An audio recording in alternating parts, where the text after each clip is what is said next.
Lo que hicimos la clase pasada fue derivar el estimador de mínimos cuadrados ordinarios en el contexto en el que teníamos K regresores. Hicimos la representación matricial y demostramos que el estimador de mínimos cuadrados ordinarios era nuestro beta gorro, que era X transpuesta X inversa, X transpuesta Y.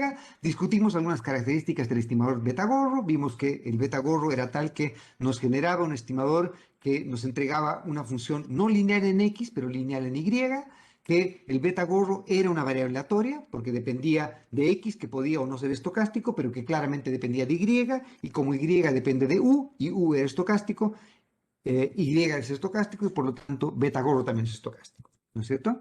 Y la otra cosa que mostramos era que una propiedad que tenía el estimador de mínimos cuadrados ordinarios era que el estimador de mínimos cuadrados ordinarios hacía la función eh, de dividirnos a Y en dos partes. Una parte que era la proyección de Y en el espacio barrido por las X, que era justamente este X beta gorro, y otro componente que era el componente que era ortogonal al espacio barrido por las X, que era el U gorro. Y como les decía antes, el U gorro no necesariamente es igual al verdadero U. Por construcción, el U gorro va a ser ortogonal a las X, porque es la manera en que hemos encontrado el estimador de mínimos cuadrados ordinarios, pero no necesariamente poblacionalmente el X no está correlacionado con el error, que es algo que vamos a discutir con más calma después. Pero asumiendo que el X no está correlacionado con el error, una cosa que han hecho en sus cursos de econometría convencional era tratar de demostrar, en primer lugar, que el estimador de mínimos cuadrados ordinarios era un estimador insesgado. E insesgado quería decir que el valor esperado del estimador correspondía al verdadero valor del vector de parámetros. Y por lo tanto, entonces, la primera cosa que vamos a hacer ahora es mostrar muy rápidamente que si es que estamos en un contexto, en el modelo lineal de regresión, y vean que acá ni siquiera necesitamos el supuesto de homoscedasticidad y mucho menos el supuesto de normalidad. Solamente haciendo que los X no estén correlacionados con el error y que los X no sean persistentes, nuestro estimador de mínimos cuadrados ordinarios va a ser un estimador que va a ser insesgado. La esperanza, el beta gorro, va a corresponder al verdadero beta. Para demostrar el sesgamiento, la manera de hacerlo es simplemente que tenemos nuestra definición de beta gorro, que era X transpuesta X inversa X transpuesta Y, y lo que hacemos ahora para ver cuáles son las propiedades poblacionales de la esperanza del beta gorro es simplemente que sustituimos en lugar de Y el proceso que genera los datos para Y. Entonces, de acuerdo a nuestro modelo, Y se generaba como X beta más U. Entonces, sustituimos en lugar de Y el X por el verdadero beta más el U. Entonces, vean que ahora aparece el verdadero beta y aparece el verdadero U. Esto entonces sería el valor de Y. Entonces, si es que ahora eh, eh, operamos en esto, nos va a quedar que X transpuesta X inversa X transpuesta X es simplemente una matriz de identidad y por lo tanto toda esta parte de acá converge identidad. Identidad por beta es el verdadero beta, más X transpuesta X inversa X transpuesta U, que sería el componente que tenemos por este lado. ¿Ya? Lo que vamos a hacer ahora entonces es decir, ok, entonces el beta gorro es el verdadero beta más algo. Para que el estimador de beta sea insesgado, necesitamos que el valor esperado de beta gorro sea el verdadero beta, o lo que es lo mismo, que la esperanza de esta parte de acá sea igual a cero, porque la esperanza del verdadero beta es el verdadero beta porque es un vector de constantes, desconocido pero constantes. Y entonces ahora lo que hacemos es simplemente pasamos el beta al otro lado, entonces va a quedar beta gorro menos beta, es esta expresión que está sombreada, ¿no es cierto? Beta gorro menos beta es esto. Y ahora, condicional a x, es decir, tomando a las x como dadas, vamos a calcular cuál es el valor esperado de esta expresión. Entonces, condicional a x quiere decir que asumamos que las x son fijas y tratemos de ver cuál es el valor esperado de y, perdón, de esta expresión de acá. Entonces, condicional a x, lo que va a ocurrir es lo siguiente, ¿no es cierto? Vamos a sacar el valor esperado de toda esta expresión y como estamos condicionando en x, quiere decir que tomamos la esperanza, no va a depender de x porque estamos haciendo como que el x fuera fijo. Y si el x es fijo, no es aleatorio y al ser no aleatorio, entonces no tenemos nada sobre lo cual sacar la esperanza, porque está dado, es conocido. Entonces, como es conocido, la esperanza va a pasar como Pedro por su casa, toda esta parte de acá, toda esta parte de acá, porque es la esperanza condicional en X. Entonces, como conocemos X, la esperanza se mete y se queda solamente en la esperanza de la parte que no conocemos, que es el U. ¿Sí? ¿Ya? Y entonces lo que tenemos que hacer ahora es decir, bueno, la esperanza de esta diferencia es simplemente esto que dado x es una constante, que hemos llamado a en la anterior clase, por la esperanza de u condicional en x. ¿Ya? Y ahora la esperanza de u condicional en x es igual a 0, pero es igual a 0 por nuestro supuesto 2. Nuestro supuesto 2 era un supuesto que nos decía que las x eran exógenas, entre comillas, y que las x, por lo tanto, no nos servían para predecir los u's. Esto no quiere decir que las x no sean aleatorias, podrían ser aleatorias. Lo que hemos hecho acá es que como estamos condicionando el valor de x, lo que estamos diciendo es que independientemente del valor de x, con ese valor de x no puedo predecir el valor de u. El valor de u es un capricho divino, no depende de las x. Déjenme presentarles un ejemplo en el que eso fallaría. El ejemplo en el que eso fallaría sería, por ejemplo, cuando la x está correlacionada con el término de error. Supongan que ustedes tienen un modelo en el que dicen que y es el ingreso a las personas y ustedes tienen como variable observable, por ejemplo, la educación de las personas. ¿Ok? Tomás pregunta si es por construcción. No es por construcción. Este es un supuesto. Como hemos dicho en la anterior clase, la esperanza de un condicional en x es igual a 0 en el marco de regresión. En el marco de regresión es igual a 0, porque en el marco de regresión hemos definido la esperanza condicional de y en x. Y eso por construcción es igual a 0. Por definición es igual a 0. En el modelo de regresión, esto es un supuesto, y por lo tanto, como es un supuesto, podría ser falso. Y podría no ser correcto. Y como podría no ser correcto, lo que vamos a tener que hacer en la vida real es testear si efectivamente este supuesto es correcto. Y vamos a discutir eso cuando veamos los test de exogeneidad débil un poco más tarde en la clase. Pero por ahora lo que quiero es darles una intuición de cómo podría fallar esto. Supongan, por ejemplo, que ustedes creen que el ingreso a las personas depende de la educación, por ejemplo. ¿No es cierto? En la típica educación, en la ecuación de Mincer típica. Y el beta entonces sería en este caso el retorno a la educación. Pero supongan que el ingreso de las personas no solo depende de cuánto estudien, sino también depende de dónde estudian, por ejemplo, o de cuánto esfuerzo le dedican a estudiar. Entonces, dos personas podrían haber estudiado lo mismo, estudian en el mismo colegio, pero una persona se dedicaba a estudiar y la otra se dedicaba a la fiesta. Una persona venía a clases, la otra persona no venía a clases. Una persona abandonaba el curso y la otra persona no abandonaba el curso. Una persona le gustaba el curso, otra persona no le gustaba el curso. Una persona tenía aptitudes matemáticas, otra no tenía aptitudes matemáticas. Y los dos aprobaron el curso, entre comillas. Pero uno tenía algo que era mejor que el otro y no tenemos maneras de ver el desempeño, el esfuerzo, los pitutos, si es que por ejemplo creemos que los pitutos ayudan al ingreso, etc. ¿Ok? Entonces, observamos solamente las X y no observamos otras cosas. Entonces, el término de error acá es un término que es algo que determina el ingreso, que no es observable por esta parte de acá, pero ahora este término de error es todo lo que hemos omitido aquí.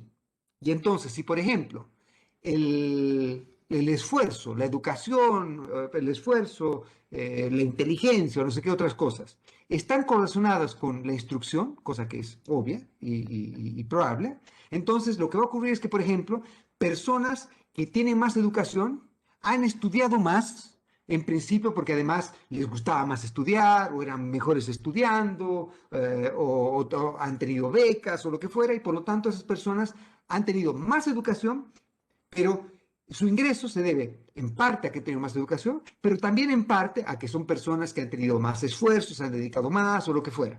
Y esa parte no la observamos. Es el U de acá. Y como el U de acá depende del X, en el sentido de que, perdón, yo puedo inferir cosas de U condicional a X, es decir, las personas que han estudiado más con mayor probabilidad también eran más hábiles, tenían mayor inteligencia o eran más dedicados o lo que fuera, que son parte de los determinantes del ingreso que no estoy incorporando. Entonces lo que ocurre acá es que el X va a estar correlacionado con el U. Como el X está correlacionado con el U, entonces esta cosa que hemos hecho aquí, este supuesto, no va a ser correcto. Y como este supuesto no es correcto, este término de acá no va a converger a 0. Y este sería el caso en el que la X no es exógena. El X está correlacionado con el término de error, o por ejemplo esto puede ocurrir porque tenemos variable relevante omitida, o porque y la variable relevante está correlacionada con los X que hemos incluido, o porque tenemos errores de medida, etc. Vamos a discutir algunas de las cosas por las cuales esto puede ocurrir, y también vamos a discutir soluciones cuando tengamos este problema. Vamos a discutir cómo podemos testear si este es un problema y cómo podemos solucionar este problema también. Pero eso lo vamos a ver más tarde, lo vamos a ver en los siguientes tópicos del curso. ¿Ok? Por ahora, entonces, simplemente asumamos que el supuesto 2, de que los u's no estaban correlacionados con los x, es correcto y por lo tanto la esperanza u condicional en x es 0. Si ese es el caso, entonces, toda esta parte de acá es igual a 0 y como toda esta parte de acá es igual a 0, entonces la esperanza condicional de la diferencia entre el beta estimado y el verdadero beta va a ser igual a 0. ¿Sí?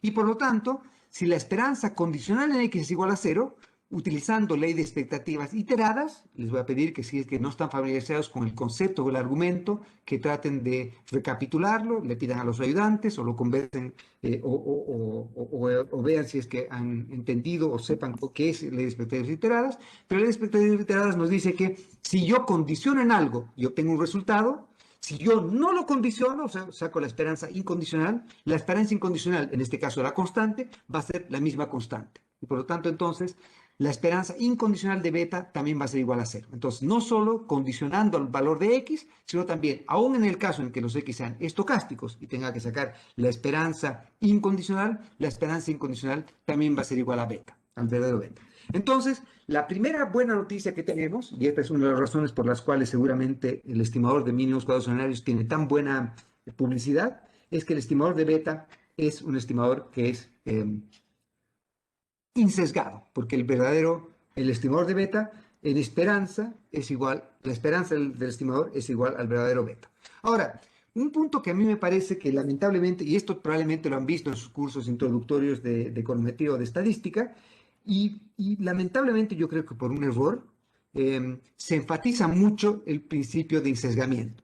Se dice que es muy importante el principio de insesgamiento, y la verdad es que no solo es no demasiado importante, sino que es muy poco útil, muy poco realista, y si es que ustedes creen en Papá Noel, este es lo más cercano a creer en Papá Noel respecto al concepto de sesgamiento.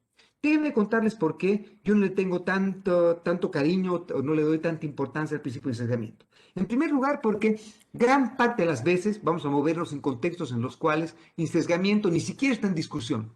Por ejemplo, en el caso en que tenemos persistencia o por ejemplo en el caso en que tenemos no linealidades, entonces nuestro estimador va a ser un estimador en el cual vamos a renunciar a la posibilidad de tener sesgamiento. Nuestro estimador va a ser en principio sesgado.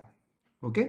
Y por lo tanto, entonces, en principio, lo que vamos a tener en esos casos es que nuestro estimador va a ser sesgado y no tiene sentido siquiera discutir.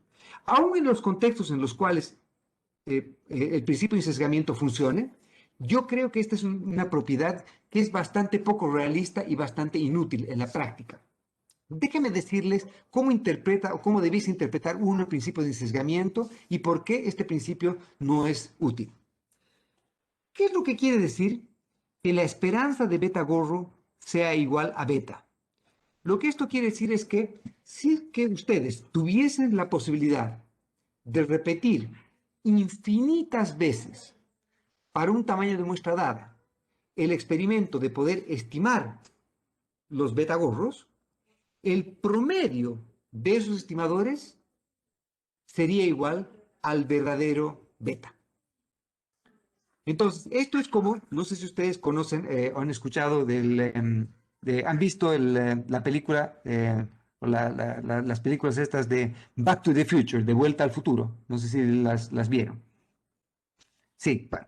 Entonces, si ustedes han visto esto, insesgamiento es más o menos lo mismo que decir que ustedes tienen el DeLorean. No sé si se acuerdan del DeLorean. El DeLorean era el auto que usaba Marty McFly, ¿no es cierto? Para volver al pasado en realidad. En la primera era volver al pasado en realidad. ¿No es? Y de vuelta al futuro es cuando vuelve del pasado. Tal vez el título está mal puesto en la 1, ¿no es cierto? Porque va al pasado y del pasado vuelve al futuro, pero el futuro es el presente, etc. Ya, ustedes conocen la historia. ¿Ok? Pero el DeLorean entonces es el instrumento que en teoría nosotros estamos utilizando cuando nosotros decimos que un estimador es insesgado. Y si ustedes tienen el DeLorean, entonces es útil el concepto. Pero el DeLorean, por lo menos por ahora, funciona solo en la película con Marty McFly. No hemos sido capaces de hacer esto. Entonces, ¿cuál es la idea detrás de esto que el valor esperado del beta gorro es el verdadero beta? Supongan que ustedes tienen datos de Y y tienen datos de X, ¿no es cierto? Este es un modelito, tienen datos de Y, tienen datos de X, desde 1980 hasta ahora, por decir algo. Y, por ejemplo, es inflación y X es, por ejemplo, devaluación, por decir algo. Entonces, tiene una teoría que la inflación se debe a la devaluación. ¿Ya? Y supongan que esta teoría es, entre comillas, correcta y que la inflación depende de la devaluación y depende a través de un parámetro beta que nosotros desconocemos. Entonces, este es un valor poblacional que desconocemos de beta, pero a su vez depende de un capricho. Entonces, a veces, aunque tengamos una devaluación del 5%, la inflación es mayor o menor a lo que hubiésemos predicho con la devaluación que teníamos por este capricho. Entonces, a veces por algún capricho, yo qué sé, hubo un tsunami en alguna parte y con eso hubieron menos tomates y con eso el precio de los tomates subió y por lo tanto la inflación subió. Entonces hubo un shock adverso de oferta o de demanda, y etcétera, etcétera. Ustedes pueden contarse cualquier historia por la cual esto puede ocurrir. Y que este shock no tenga nada que ver con la devaluación, digamos. Asumamos que este es el caso. Entonces, que este supuesto también se cumplía. ¿Ok? Entonces, ustedes tienen datos desde 1980 de inflación y de devaluación y con eso han corrido una regresión y con eso han obtenido el estimador de beta gorro y con eso llegan a un valor de beta gorro. ¿Ya? Y con eso dicen, bueno, este es mi estimador de beta gorro. Perfecto. Listo. Ahí está. Y bueno, ustedes dicen además, yo he leído en mis apuntes que este estimador, el estimador de beta que yo he obtenido, es insesgado. Y por lo tanto eso quiere decir que el valor esperado de este beta gorro es el verdadero beta. ¿Pero qué quiere decir esto? Lo que quiere decir esto es lo siguiente. Es que si es que ustedes tuviesen el DeLorean y fuesen con Marty McFly y pueden volver otra vez a 1980, buena música, espectacular música, la mejor música es la de los 80. Si alguien discute eso con ustedes, no sabe nada de música. ¿Ok? Pero si vuelven a los 80 y ustedes, asumiendo que obviamente van a volver a los 80, pero en un universo paralelo al que existe, al que ustedes vivieron, ¿ok? Y entonces, supongamos que tienen exactamente la misma secuencia de X. El verdadero beta es siempre el mismo. Pero supongan que en ese universo paralelo, como este es un capricho divino, en ese universo el U en 1980 es positivo y en el otro universo había sido negativo. Y el otro U, el 81 es distinto y el 82 es distinto, etcétera, etcétera. Entonces, la secuencia de U's es distintos. Aunque el Y, aunque el X haya sido el mismo y el beta obviamente estaba fijo. El beta es poblacional, ¿no es cierto? Entonces, ustedes han tenido una muestra distinta de Y. Al haber tenido una muestra distinta de Y, ustedes saben que como el beta gorro depende del Y, y es una variable que depende de la muestra, cuando ustedes cambian la muestra de Y, va a cambiar su estimador de beta. Y por lo tanto, el beta gorro que ustedes hubiesen obtenido en este universo paralelo, en el que aún teniendo los mismos X y aún teniendo el beta fijo, hubiesen tenido distintos valores de Y, el beta gorro hubiese sido distinto en este universo paralelo al beta gorro que obtenían en el universo en el que ustedes tenían las observaciones. ¿Ok? Si ahora agarrasen el DeLorean otra vez, volviesen otra vez al pasado, volviesen otra vez al 80, y ahora Dios les entregase una secuencia otra vez distinta de los U's, y por lo tanto una secuencia distinta de Y, con eso obtendrían un estimador de beta distinto. Y esta es la versión frecuentista de la historia. Y la versión frecuentista es justamente esa, ¿no es cierto? Que se asume que lo aleatorio acá no es el parámetro está fijo, sino que es aleatorio es la muestra.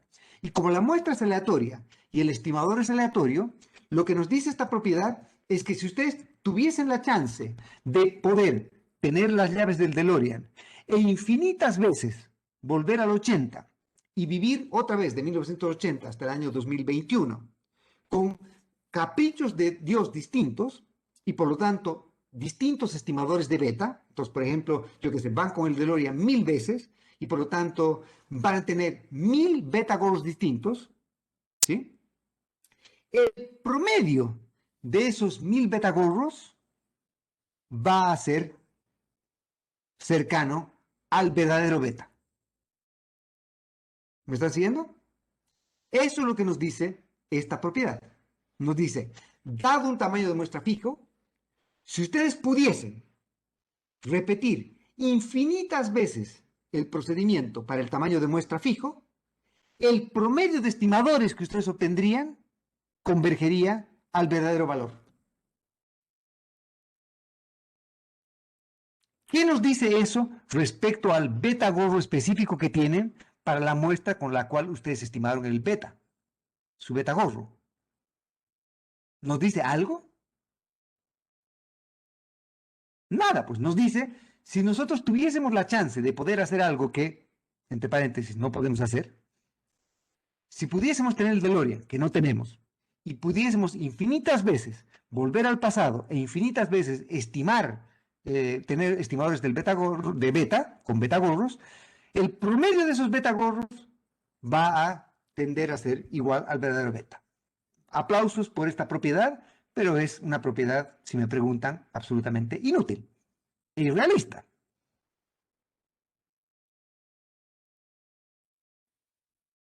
¿Estamos de acuerdo?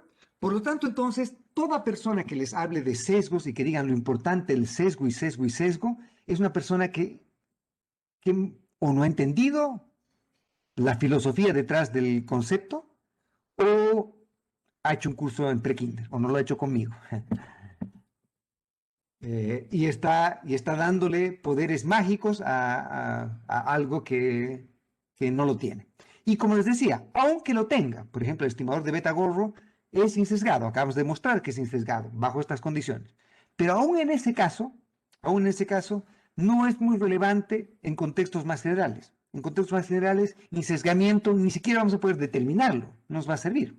El concepto que va a ser realmente útil e interesante va a ser el concepto de consistencia. Y el concepto de consistencia nos dice, ustedes viven una sola vez en la vida, a no ser que crean en la reencarnación y todo ese tipo de cosas, pero ustedes viven una sola vez y además si no creen en el holocausto y el apocalipsis y que el planeta se va a acabar y todas esas cosas, entonces lo que ustedes tienen es una muestra. Y lo que va a ocurrir es que la muestra lo que va a hacer es que va a ir aumentando. Entonces, ustedes tienen una sola muestra, pero el T, el tamaño de la muestra, va a ir aumentando. Entonces, la esperanza que ustedes tienen es que a medida que la muestra va aumentando, el estimador va convergiendo al verdadero valor. Y cuando eso ocurre, tenemos el criterio de consistencia. Entonces, consistencia es el concepto más de adultos, digamos. El beta gorro sería el concepto más de prekinder, el ensesgamiento es un concepto de prekinder, consistencia es un concepto un poquito más realista y por lo tanto más concreto. ¿Estamos? Muy bien. Sigamos. Siguiente propiedad o siguiente cosa que seguramente derivaron. Y la siguiente cosa que seguramente derivaron en sus cursos de introductorios es el de tratar de encontrar la varianza del beta gorro. ¿Por qué queremos hacer eso? Porque muchas veces, por ejemplo, vamos a querer utilizar la varianza, en realidad un estimador de la varianza, para tratar de predecir o tratar de hacer inferencia, cosa que vamos a hacer en la siguiente clase también. ¿Ok? Bien, entonces, para la varianza de beta gorro, lo que vamos a hacer es demostrar en la proposición 5, vamos a demostrar que si, por ejemplo, ahora, además del modelo lineal de regresión, imponemos el supuesto 5, el supuesto 5 era el que los errores eran homosedásticos, si los errores son homosedásticos, entonces la varianza del beta gorro es simplemente sigma cuadrado x transpuesta x inversa, si es que la condicionamos en x, y si es que los X son estocásticos o la varianza incondicional del beta gorro va a depender también de la esperanza se llama de la inversa de los segundos momentos no centrados de X, esta X transpuesta X inversa. ¿Ok? Bien, entonces vamos a rápidamente demostrar esta proposición. Probablemente la han hecho ya ustedes en un curso introductorio y si no la han hecho en un curso introductorio, repásenla ahora, es importante y los ayudantes también van a poder repasar con ustedes estas cosas si es que tienen alguna duda. ¿Ok? Otra vez partimos de lo mismo, que beta gorro menos beta lo podemos expresar como esta expresión de acá. Y ahora lo que vamos a hacer es, recordando que dado que el beta gorro es insesgado, entonces la varianza de beta gorro va a ser simplemente la esperanza de beta gorro menos beta, porque el beta es la esperanza de beta gorro. Si no fuese, si por ejemplo el estimador de beta fuese sesgado, entonces en lugar de beta tendríamos que colocar la esperanza de beta gorro, que sería distinto al verdadero beta. Pero acá, por suerte, como nuestro beta gorro era insesgado y la esperanza de beta gorro era beta, entonces para sacar la varianza simplemente tomamos la diferencia de beta gorro menos beta por beta gorro menos beta transpuesta y le sacamos la esperanza a eso. ¿Por qué beta gorro menos beta por beta gorro menos beta transpuesta? Porque recuerden que beta gorro es un vector de dimensión k. Entonces tenemos k regresores y por lo tanto tenemos k parámetros a estimar. Y por lo tanto, este objeto de acá es una matriz de varianzas y covarianzas. Y como es una matriz de varianzas y covarianzas, es una matriz de dimensión k por k, donde la dimensión principal, en la diagonal principal tenemos en el componente 1, 1 la varianza del beta gorro 1, del primer estimador. En el componente 2, 2, la varianza del beta 2 gorro, ¿no es cierto? Del segundo. Y así sucesivamente hasta el beta gorro K, que sería el de la última parte. Y en los componentes fuera del orden principal, por ejemplo, en el componente 3, 4, por decir algo, lo que tendrían es la covarianza entre el beta gorro 3 y el beta gorro 4. Y recuerden que obviamente los beta gorros son variables aleatorias y por lo tanto está bien definir las varianzas y covarianzas de estas variables aleatorias. ¿Cómo covarían las varianzas o cómo covarían los estimadores de los distintos parámetros y cómo es la varianza de estos estimadores, ¿ok? Entonces, por eso, esta expresión de acá, beta gorro menos beta, por beta gorro menos beta gorro transpuesta, por beta gorro menos beta transpuesta, es una matriz de dimensión k por k, ¿sí? Bien, y entonces ahora lo que hacemos es simplemente utilizar nuestra definición de beta gorro menos beta, que es esta parte de aquí, hasta ahí, y transponer esto aquí, para esta parte de acá, que sería justo esto mismo, pero transpuesto, y al transponerlo ligamos a esto, y ahora vamos a sacar otra vez la varianza condicional en X. Como sacamos la varianza condicional en X, entonces ahora el operador de esperanza se mete adentro de todos los términos que tienen que ver con X, porque a los X los tomamos como si fuesen constantes, porque estamos sacando la esperanza condicional en X, dado como si conociésemos X u observásemos X. Y por lo tanto, entonces, la esperanza se mete acá adentro. Esta parte de acá depende de X y por lo tanto son constantes nada más. Y la única parte aleatoria, condicional en X, es esta parte de acá, la esperanza de U por U transpuesta. ¿Qué dimensión tiene U?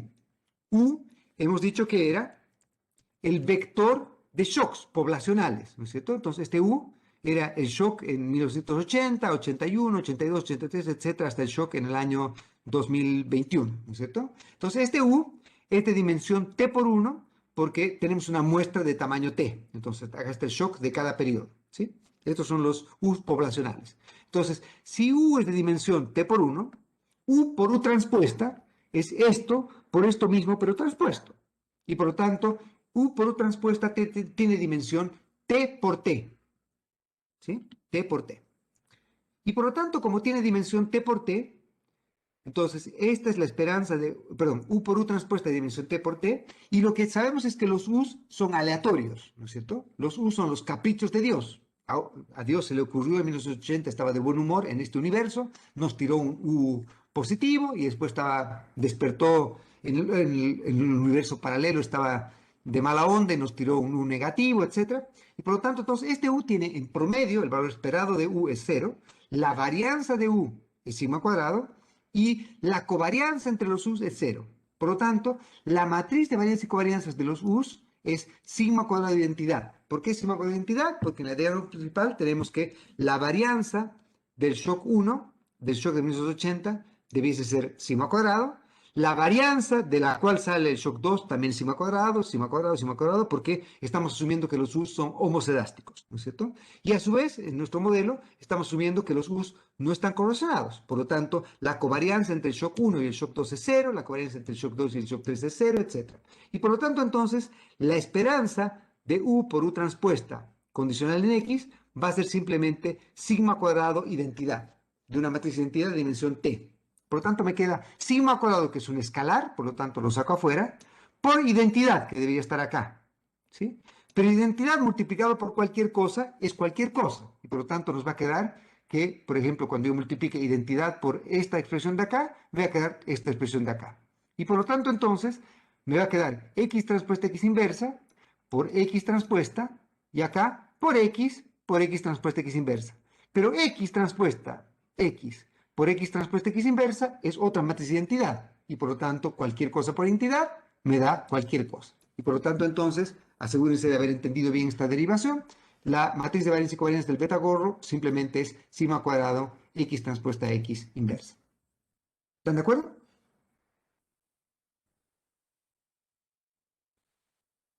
Perfecto. Les voy a pedir que demuestren en la casa con calma si es que sacan la varianza incondicional, porque esta era la varianza condicional. La varianza incondicional va a ser igual, y esta es una propiedad de varianza incondicional, a diferencia de la esperanza incondicional. La varianza incondicional es la esperanza de la varianza más la varianza de la esperanza. ¿Ya? Y en este caso en particular, recuerden que la esperanza del beta gorro es el verdadero beta. Por lo tanto, es un vector de constantes. Como la esperanza de beta gorro es un vector de constantes, la varianza de una constante es cero. Y por lo tanto, la varianza incondicional va a ser simplemente la esperanza de la varianza condicional. Y por lo tanto, va a ser sigma cuadrado de la esperanza de esto de acá. Obviamente, si es que los X fuesen secuencias determinísticas, entonces la esperanza de esta expresión de acá va a ser simplemente esa expresión de acá y nos quedamos con esto. ¿Estamos de acuerdo? ¿Sí?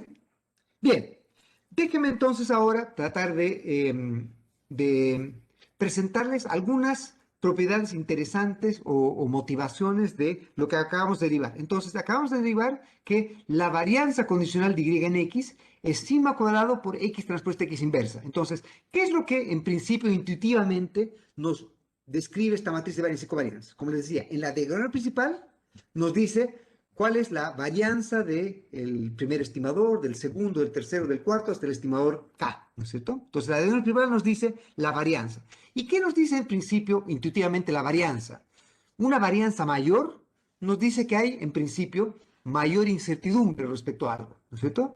Si es que, por ejemplo, sabemos que la esperanza del beta gorro es, yo qué sé, la esperanza del beta gorro es 8, por decir algo, y su varianza es 457 millones, entonces quiere decir que obviamente, aunque la esperanza sea 8, no tenemos mucha idea de, o no es muy preciso nuestro estimador, porque la varianza es gigantesca.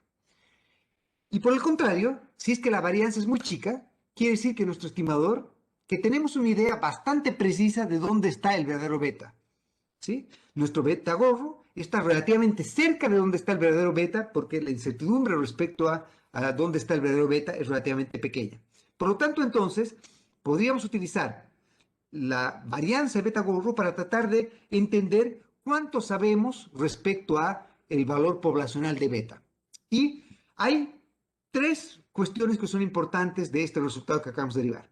La primera de ellas es que nos dice que la varianza, la matriz de varianza y covarianzas de los estimadores es creciente en sigma cuadrado.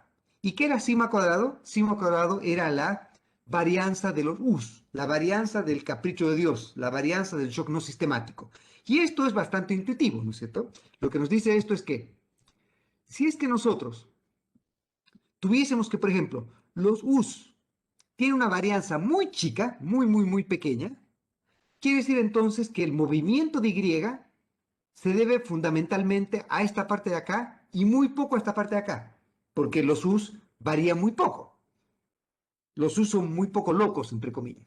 Si los U's son poco locos, entonces quiere decir que la mayor parte del movimiento de Y se debe a esta parte de acá. Y por lo tanto, si lo quieren denominar en términos de la gente de física utiliza esto, la parte de acá es lo que se llama señal y la parte de acá se llama ruido.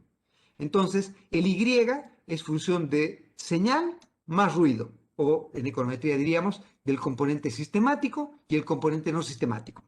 Si la varianza del componente no sistemático es muy chico, o si es que el ruido es muy bajo, entonces Y se debe fundamentalmente al componente sistemático o se debe fundamentalmente a la estructura, ¿sí?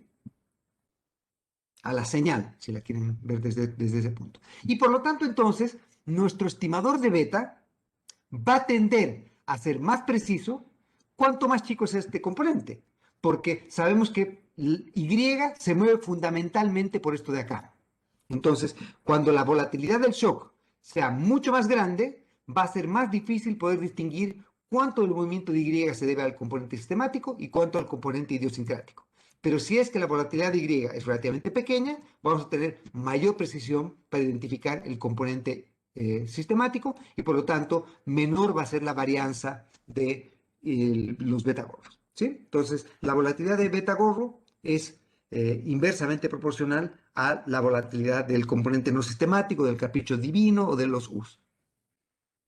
El siguiente punto, que no es muy intuitivo acá, pero que lo vamos a tratar de motivar un poco cuando veamos consistencia, es que si es que se cumplen las propiedades que hemos discutido antes y que vamos a ver un poquito más tarde cuando veamos consistencia, la varianza del beta gorro debiese caer a medida que la muestra aumenta. Entonces, si ustedes tienen un tamaño de muestra fijo y van aumentando el tamaño de su muestra, y no cambia nada más, o sea, el beta es constante, los errores son homosedásticos, etc. Entonces, el estimador de la varianza del beta gorro va a ir cayendo a medida que la muestra va aumentando. Y esto simplemente nos quiere decir que, volviendo a esta historia de acá, a medida que tengamos más observaciones, más probable va a ser que podamos identificar la señal del ruido.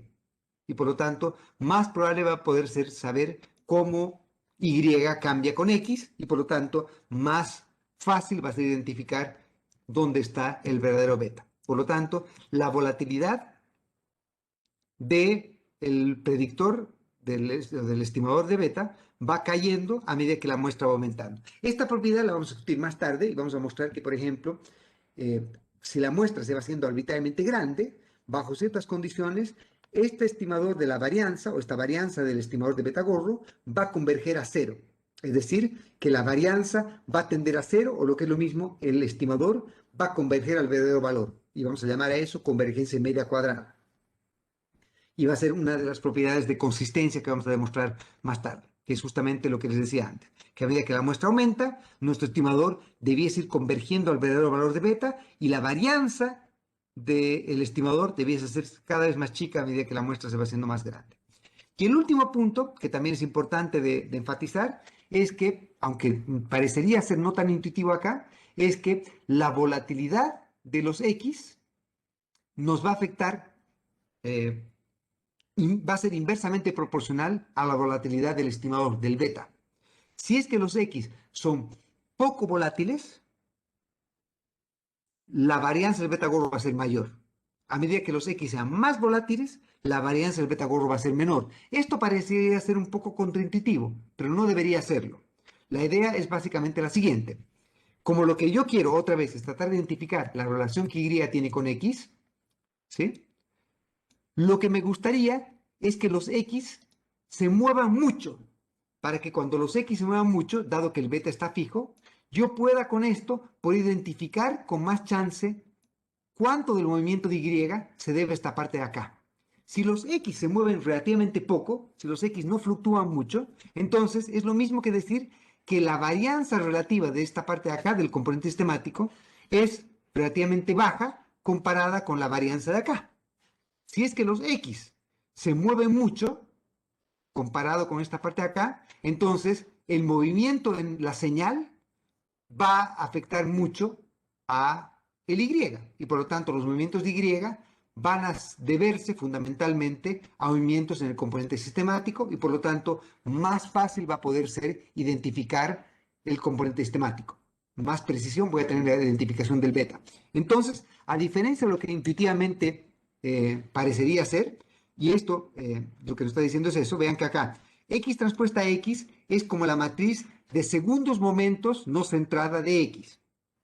Y como acá tiene una inversa, entonces quiere decir que a medida que los X sean más volátiles, por la inversa de acá, ¿sí? Menos varianza va a haber en la estimación del beta gorro. Más precisión va a haber en la estimación de beta gorro. Por lo tanto, cuanto más locos sean los X, más chance tengo de poder identificar dónde está el verdadero beta o cuál es el verdadero beta.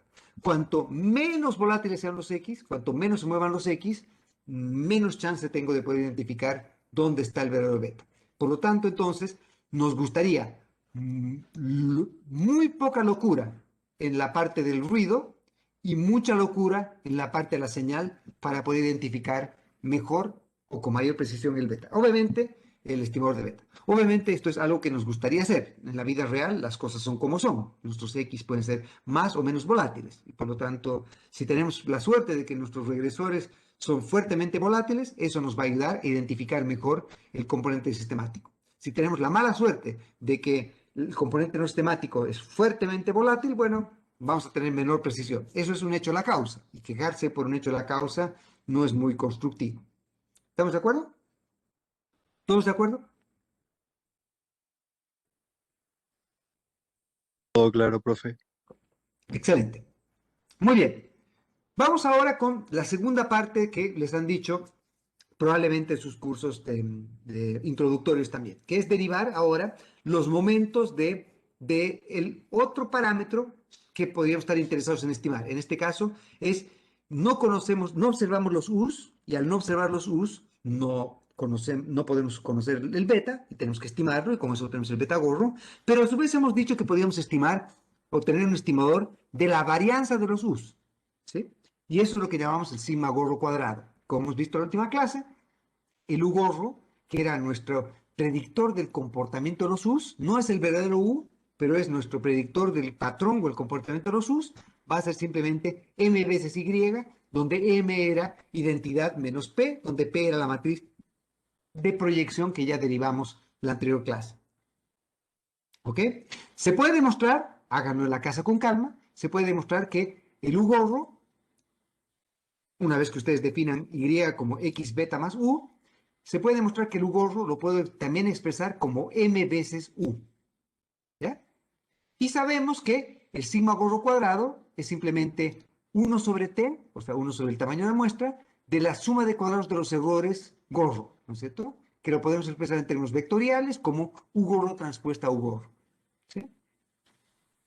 Pero si U gorro es igual a M veces U, entonces yo puedo sustituir donde decía U gorro, M veces U, y por lo tanto acá voy a tener M veces U transpuesta por M veces U. Y recordando, como hemos visto en la anterior clase, que la matriz M es una matriz idempotente, entonces cuando ustedes hagan esta operación les va a quedar U transpuesta M transpuesta, pero como la M es una matriz que es simétrica, M transpuesta es igual a M, entonces les va a quedar U transpuesta M por U. Pero M por M es la misma matriz M porque por la propiedad que hemos discutido en la anterior clase, la matriz M también es idempotente. Y por lo tanto, y les he pedido que demuestren eso también ustedes, ¿no es cierto? Entonces, como la matriz M también es idempotente, entonces U gorro, sigma cuadrado, gorro, yo lo puedo expresar como 1 sobre T de U transpuesta M veces U. ¿Ok? Por lo tanto, si yo quiero sacar el valor esperado de la varianza, el valor esperado de la varianza va a ser simplemente T a la menos 1 de la esperanza de toda esta expresión de acá, condicional en X. ¿Ya? Ahora tenemos un pequeño gran problema. El pequeño gran problema que tenemos es que quiero sacar la esperanza condicional en X de esto, pero vean que acá no puedo hacer los pequeños trucos que he hecho antes.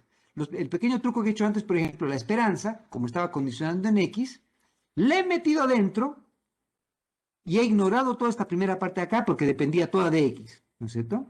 Y he sacado la esperanza de la única parte que no dependía de X. Y no había ninguna interacción al medio. U transpuesta no tenía nada metido adentro.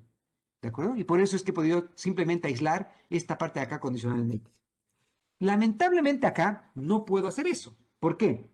Porque aunque M es identidad menos P y P es una matriz que depende solamente de X, y por lo tanto M es como si fuese fija, lo que ocurre acá es que tengo que sacar la esperanza de U transpuesta MU, que es una función, un Chenkov, no lineal, Chenkov decimos en Bolivia a un desorden, no sé cómo lo llaman acá, un despelote, no sé. Ustedes me dicen, si quieren podemos crear un diccionario boliviano-chileno y cada que les diga algo me dicen cómo se diría en Chile. ¿Ok? Entonces, un despelote de funciones de los U's. Y por lo tanto, entonces, no puedo meter la esperanza fácilmente acá. ¿Ya? No puedo meterla fácilmente. Entonces, voy a tener que hacer algo distinto.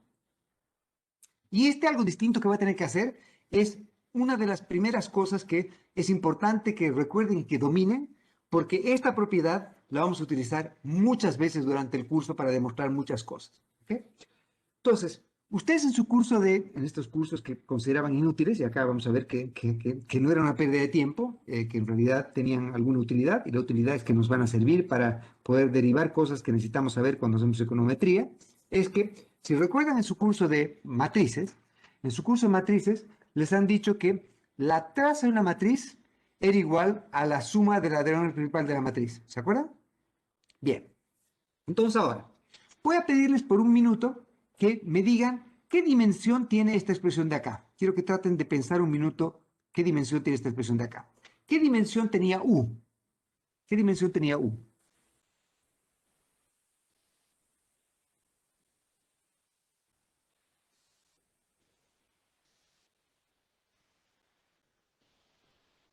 ¿Qué era U? Era el vector de sorpresas, ¿no es cierto? Por lo tanto, ¿qué dimensión tenía U?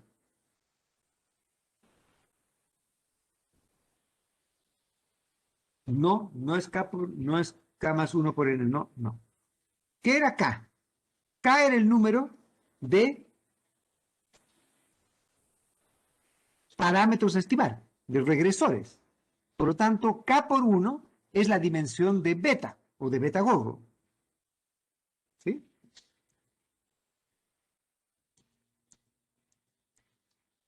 ¿Sí? K por 1 es la dimensión de beta gorro. T por K, o bueno, ustedes lo llaman N tal vez si quieren. N, bueno, yo lo llamo T, el tamaño de muestra. Ustedes lo llaman N. Por ahora, mientras están en mi curso, traten de llamar T a lo que llamaban N en sus otros cursos. ¿Ya? Entonces, T es el tamaño de muestra, T por K es el valor de X, y por lo tanto los U's son los caprichos de cada periodo, y los caprichos son un capricho en cada periodo, por lo tanto es un vector de dimensión T por 1. ¿Sí? ¿Qué forma tenía la matriz M? La matriz M era identidad menos P, que era de dimensión T por T. Por lo tanto, entonces, U transpuesta M, U va a ser una T por 1 transpuesta, que es una 1 por T, por una T por T, por una T por 1. Por lo tanto, toda esta expresión de acá es un escalar, es un 1 por 1.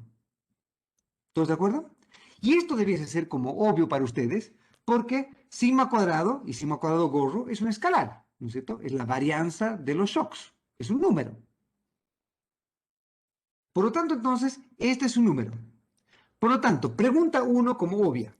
¿Cuál es la, decíamos que la traza de una matriz era la suma de la diagonal principal de esa matriz, ¿no es cierto? De la sumatoria de la diagonal principal de esa matriz. Ok. La traza de un escalar, ¿qué sería?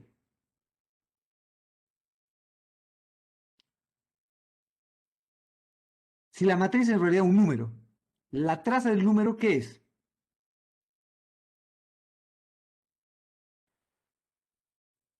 ¿Cómo, profe? Se me cortó. No pude escuchar la pregunta. La traza de un escalar, la traza de un escalar, la traza de un número, ¿qué debería ser?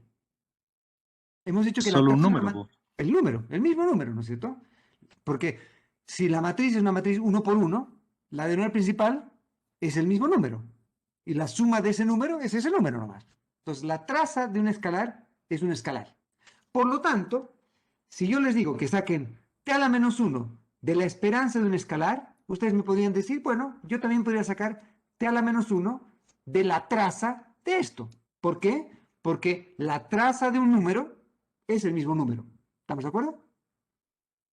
Por lo tanto, acabo de meter acá, por impuesto, así por secretaría, metí el operador traza. ¿Están de acuerdo? Siguiente cosa. Recuerden que la traza era la suma de la principal de una matriz, ¿no es cierto? Por lo tanto, la suma es, por definición, un operador lineal. Y la esperanza también es un operador lineal. Por lo tanto, como la traza y la esperanza son operadores lineales, son operadores que son intercambiables. Y por lo tanto, el siguiente paso es recordar esa propiedad y decir, la traza de la esperanza de algo es igual a la esperanza de la traza de ese algo. Y por lo tanto, he intercambiado estas dos cosas.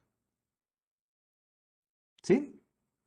Y por lo tanto, entonces ahora he quedado que t a la menos 1 es la esperanza de este choclo es simplemente t a la menos 1 de la esperanza de la traza de este choclo.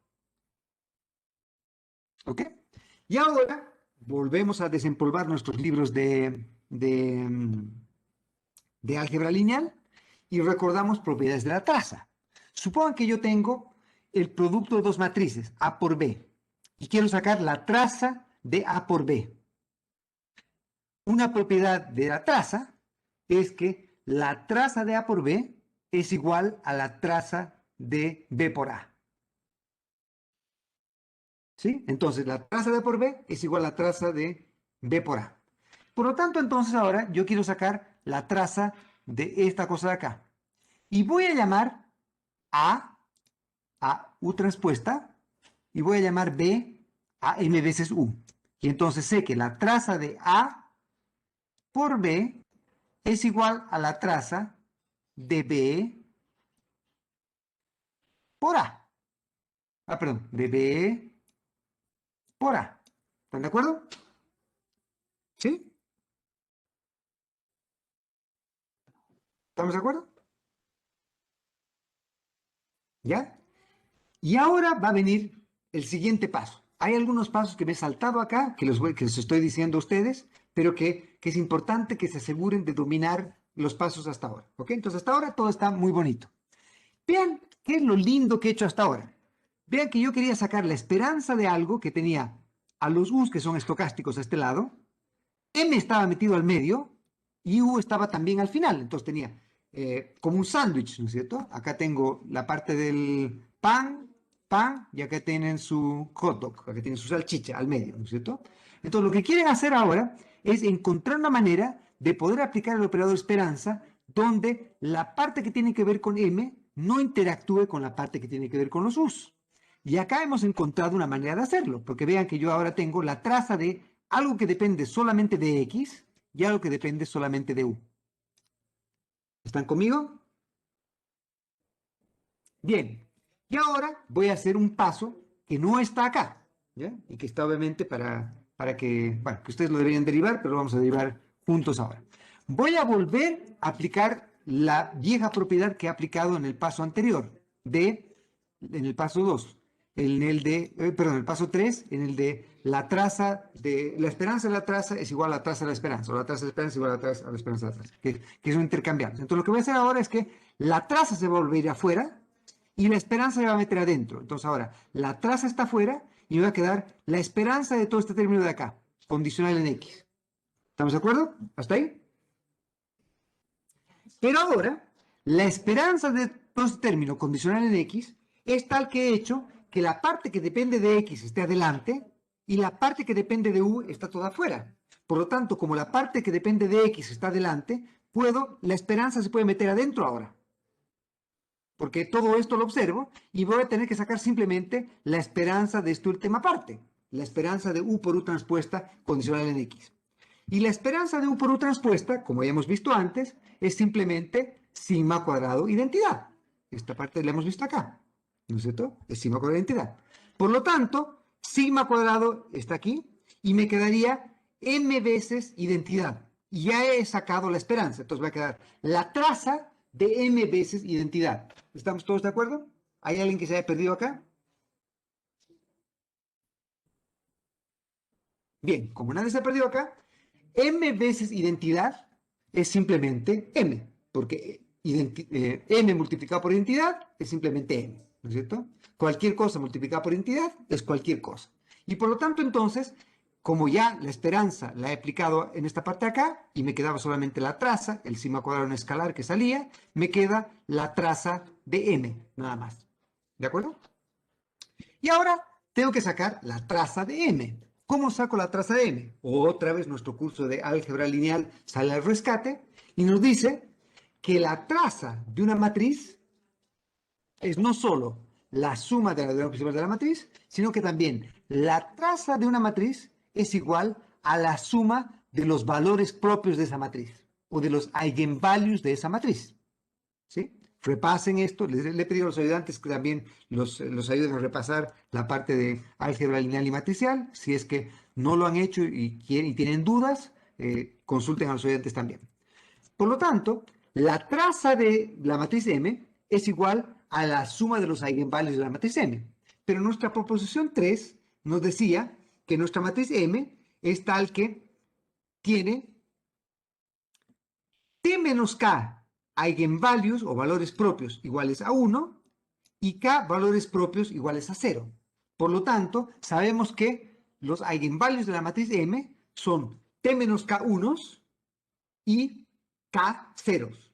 Y sabemos que la traza de una matriz es igual a la suma de sus eigenvalues. Por lo tanto, si sumamos todos los eigenvalues de esta matriz, vamos a tener que sumar T menos K veces 1, y por lo tanto sumamos 1 más 1 más 1 más 1 más 1, T menos K veces, nos va a dar T menos K, y más 0 más 0 más 0, que es 0. Y por lo tanto, nos queda simplemente T menos K. Por lo tanto, la traza de la matriz M es simplemente T menos K. Y como la traza de la matriz M es T menos K, nos queda esta partecita de acá. Y por lo tanto, hemos llegado entonces a que la esperanza del estimador de sigma cuadrado, de la varianza, del sigma cuadrado gorro, es un estimador que no había sido insesgado. Es sesgado. Porque la esperanza del estimador de la varianza es sigma cuadrado por T menos K dividido T. Y como T menos K dividido T no es 1, entonces el estimador de la varianza es sesgado. ¿Sí? ¿De acuerdo? Una cosa que seguramente también vieron en su curso de introductorio a estadística, por esta fijación enfermiza que se tiene con insesgamiento, es decir, bueno, entonces trataremos de encontrar un estimador que sea insesgado de la varianza. Y lo que han hecho seguramente es definir el sigma cuadrado bolita, y el sigma cuadrado bolita lo que hace es que toma la suma cuadrada de los residuos, pero en lugar de dividirlos por t, lo dividen por t menos k. Y entonces lo que va a ocurrir acá es que en lugar de dividir esta expresión por t, la dividen por t menos k. Y en lugar de que acá haya un dividido por t, va a haber un dividido por t menos k. Y por lo tanto va a haber un t menos k en el numerador, un t menos k en el denominador, y se van a ir y nos va a quedar que el sigma cuadrado bolita sí va a ser insesgado. ¿Sí? ¿Todos de acuerdo? Bien. Y por lo tanto entonces, si es que ustedes se preocupan con esta fijación de prekinder de tener un estimador insesgado, entonces preferirían utilizar el estimador Olita al estimador Gorro. Y este estimador va a tener mejores propiedades de muestras pequeñas, se dice, o de muestras finitas, porque este estimador va a ser insesgado. Sin embargo, como vamos a ver un poquito más tarde, yo tengo a tenerle especial cariño al estimador Gorro, porque el estimador Gorro tiene algo que no tiene el estimador Olita. El estimador Gorro va a ser, como vamos a demostrar más tarde, va a ser el estimador de máxima verosimilitud cuando tengamos que los errores son normales. Eso lo vamos a ver con un poquito más de calma más tarde. Y a su vez vamos a ver que bajo ciertas condiciones de regularidad, tanto el estimador Gorro como el estimador Olita, ambos son consistentes. Y por lo tanto, si ambos son consistentes, si tenemos una muestra relativamente grande, sabemos que a medida que la muestra aumente, tanto el estimador Gorro como el estimador Olita van a converger, y a su vez ya hemos discutido que nos preocupa más consistencia que insesgamiento, y por lo tanto, yo no le tengo tanto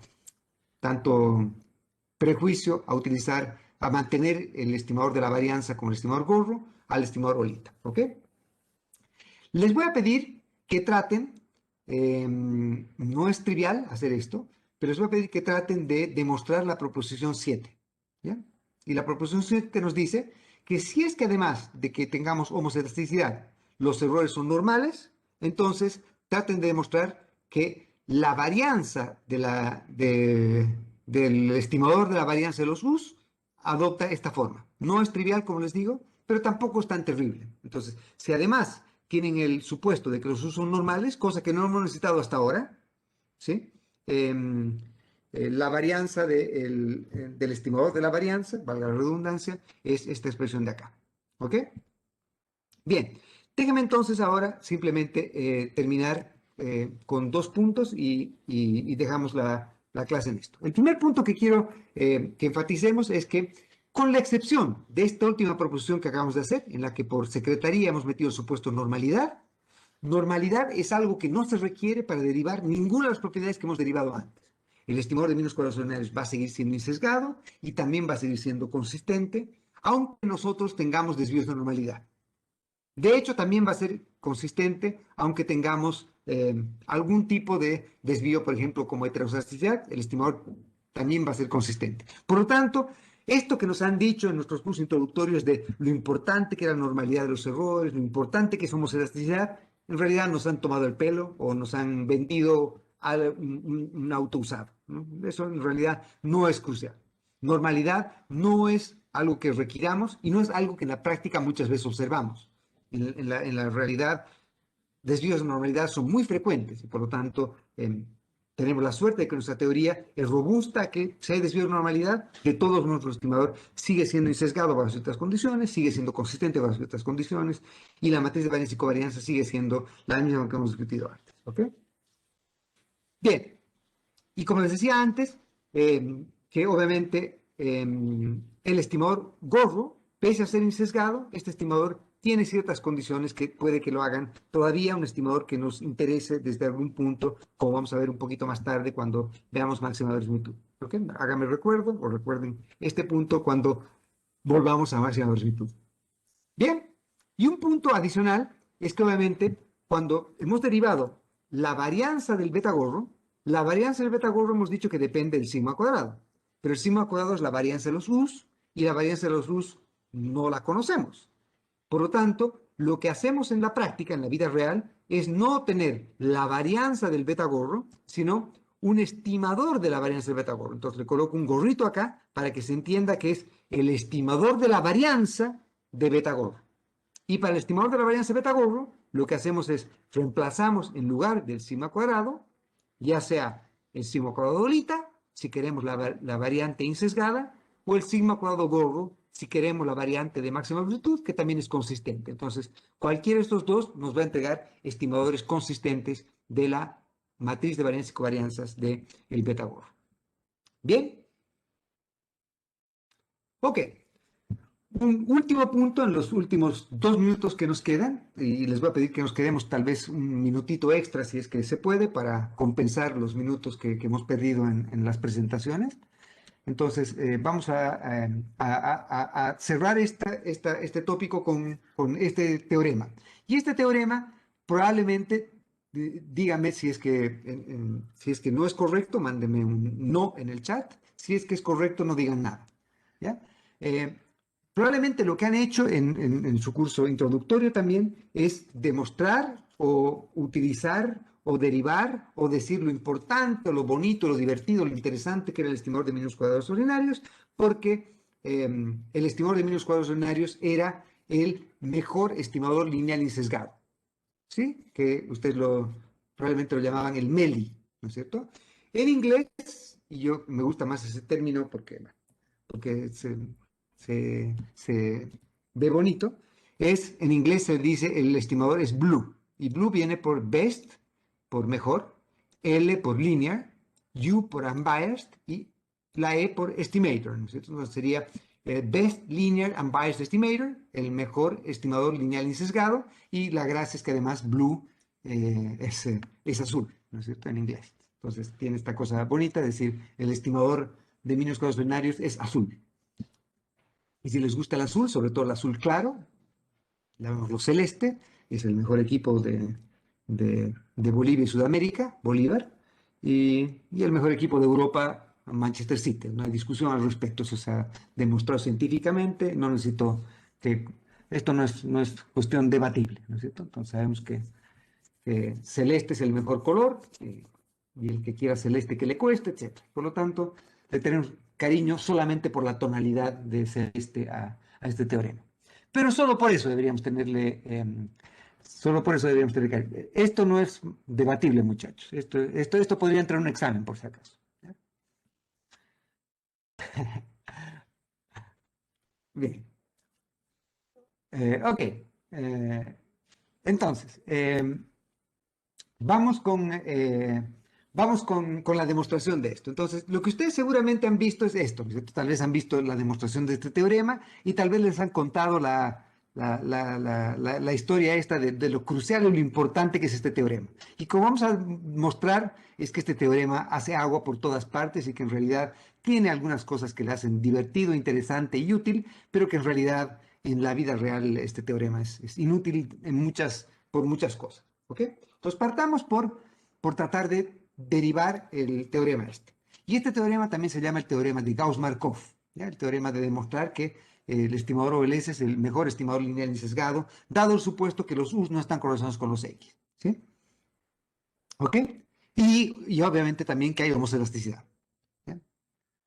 Si no hay eso, va a haber otro estimador si tenemos heteroscedasticidad, por ejemplo, va a haber otro estimador que va a ser mejor que el estimador de mínimos cuadrados ordinarios. El estimador Blue no va a ser OLS, va a ser el estimador que vamos a llamar el estimador de GLS. Lo vamos a ver más tarde.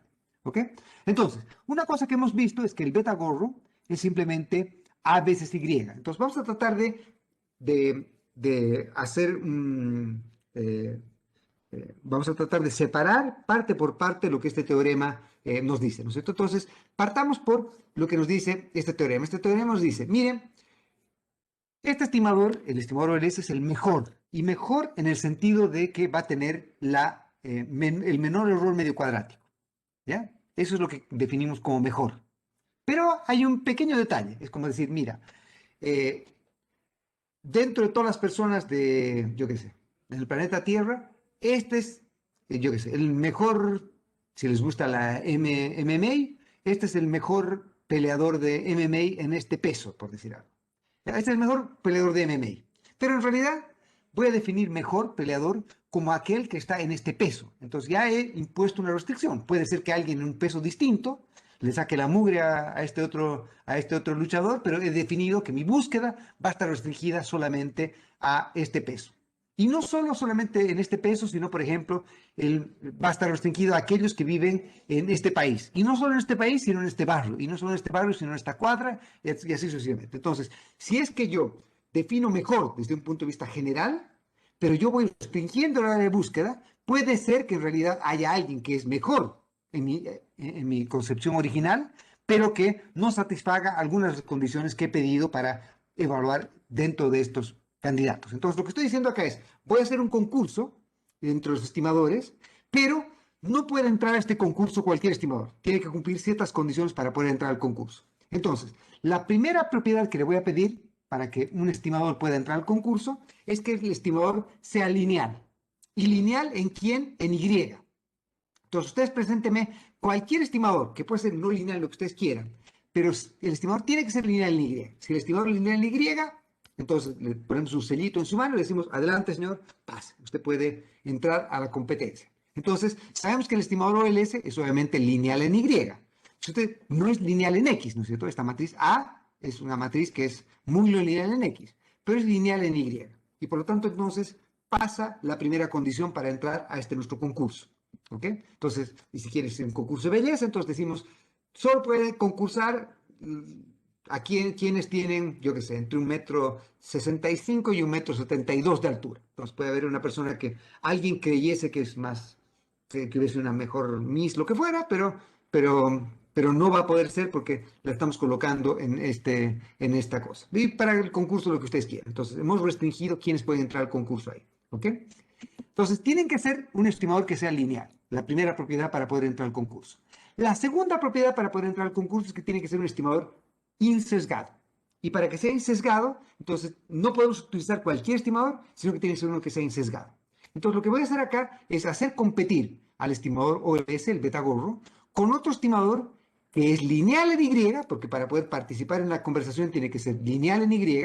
Entonces, sin pérdida de generalidad, voy a hacer que sea que el B de acá, es otro estimador que es el mismo de acá, más una matriz C, donde esta matriz es una matriz arbitraria que hace que este estimador B sea distinto al beta gorro, ¿ok? Pero tiene que ser lineal en Y. Pero no solo tiene que ser lineal en Y, sino que también tiene que ser insesgado. Por lo tanto, si yo le saco la esperanza a B condicional en X, esto tiene que ser una función, asumiendo que esta C es una matriz de constantes, tiene que ser tal que el estimador de B tenga tal que de beta, que es B, tiene que tener esperanza igual a beta. Y para que la esperanza sea igual a beta, tiene que ser el caso que C veces X tiene que ser igual a 0. Entonces no puedo escoger cualquier matriz C, sino tiene que ser una matriz tal que C por X tiene que ser igual a 0. Tiene que cumplir esa condición. ¿Ok? Siguiente cosa que les voy a pedir que hagan con calma en la casa es que deriven, dado este estimador alternativo que estoy proponiendo, que la matriz de varianza y covarianza de este estimador alternativo, dado que estoy asumiendo que es insesgado, que tiene que cumplir la propiedad que CBCX tiene que ser 0, la matriz de varianza y covarianza de este estimador adopta esta forma. ¿Ok? Demuestren que eso es así. Y por lo tanto, dado que la varianza de este estimador alternativo es la varianza del beta gorro más algo, y ese más algo es una matriz que es positiva definida o por lo menos positiva semidefinida, porque sigma cuadrado es un escalar que es positivo y C por C transpuesta es una matriz que es por lo menos positiva semidefinida. C por C transpuesta va a ser una matriz positiva definida o positiva semidefinida. Y por lo tanto entonces el estimador alternativo va a tener una matriz de varianzas y covarianzas que va a ser mayor que la de, en sentido matricial, que la del estimador OLS. Y por lo tanto el estimador OLS va a ser mejor en el sentido de que siendo insesgado, por lo tanto el error medio cuadrático va a ser igual a la varianza, el estimador beta gorro va a tener una varianza matricialmente menor que el estimador alternativo B y por lo tanto el estimador mínimos cuadrados escenarios va a ser el estimador de menor varianza. Y por lo tanto va a ser el MELI y va a ser el BLUE. ¿Sí? Como les decía, y con esto termino, prometo, es un minuto más. Como les decía entonces, lo que ocurre es que acá hemos metido demasiados goles por secretaría. Es como hacer un concurso y que nosotros somos los jueces y yo qué sé, escoger que todos los que entren al concurso y nuestro hijo o nuestra hija está en el concurso y nosotros garantizar que los candidatos que entren al concurso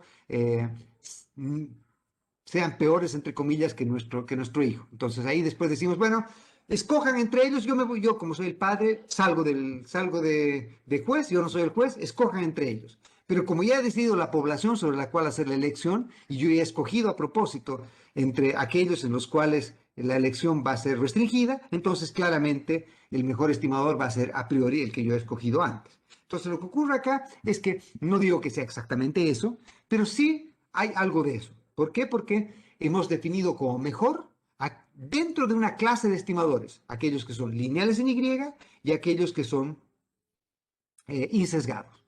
Podrían haber estimadores que son no lineales y podrían haber estimadores que son sesgados que de todos modos tengan menor error medio cuadrático que el estimador OLS. Y por lo tanto, que no sean mejores en un sentido más general. Pero si obligamos a que sean lineales y además obligamos que sean insesgados, cosa que hemos dicho que era una propiedad inútil, entonces Gauss-Markov va a funcionar. El estimador OLS va a sacar la mugre a todos esos en el barro. Pero si es que permitimos estimadores que pueden ser sesgados, potencialmente puede existir un estimador que sea mejor en términos de tener menor error medio cuadrático, ser sesgado, pero compensar eso por tener menor varianza. Y de hecho, hay estimadores que son así. Estimadores, por ejemplo, unos que llaman los Rich Estimators, vamos a discutir un poquito más tarde. Esos estimadores son estimadores que son más eficientes que el estimador de OLS, pero que son sesgados. ¿Sí? Ahora, obviamente, como hemos sacado de la charla a los estimadores que son sesgados, entonces no hemos permitido que entren a discusión y por lo tanto, en este universo restringido, el estimador OLS es el mejor estimador lineal y sesgado. Y como les decía antes, y vamos a demostrarlo más tarde, dentro de estimadores lineales y estimadores insesgados, si es que tenemos heteroscedastidad, por ejemplo, el estimador OLS va a dejar de ser el estimador BLUE. Va a haber otro estimador que va a ser mejor estimador que ese, que es el estimador de GLS. ¿Bien?